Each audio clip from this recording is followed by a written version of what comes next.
Match শুরু হতেই চারপাশে শুধু গুলির শব্দ। আমি একা টিকে থাকার চেষ্টা করছি। হঠাৎ আমার পাশে থাকা একজন র্যান্ডম টিমমেট আমাকে রিভাইভ করলো।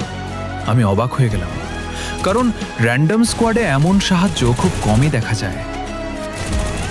ম্যাচ শেষ হতেই সে কোনো কথা না বলে আমাকে ইনভাইট পাঠালো।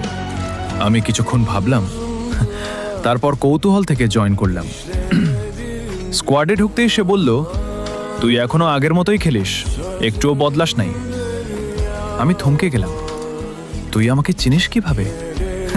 সে হালকা হেসে বলল, চিনব না কেন, আমরা তো একসময় একসাথে খেলতাম।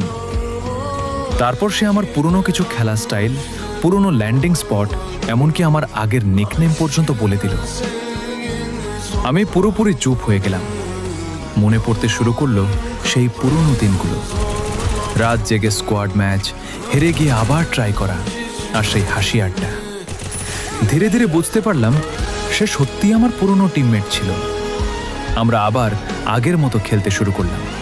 মনে হচ্ছিল সময়টা আবার ফিরে এসেছে। কিন্তু ম্যাচ শেষ হওয়ার আগে সে হঠাৎ বলল, ভাই, আজ আমার শেষ ম্যাচ। আমি অবাক হয়ে বললাম, কেন?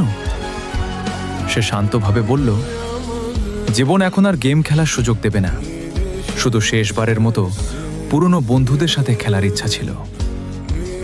ম্যাচ শেষ হলো, সে অফলাইন হয়ে গেল। আমি তার প্রোফাইল চেক করলাম, দেখলাম সে আগেই আমার ফ্রেন্ড লিস্টে ছিল আর 3 বছর ধরে অফলাইন। সেদিন আমি বুঝলাম, সবাই হারিয়ে যায় না, কেউ কেউ শুধু নীরবে দূরে সরে যায়।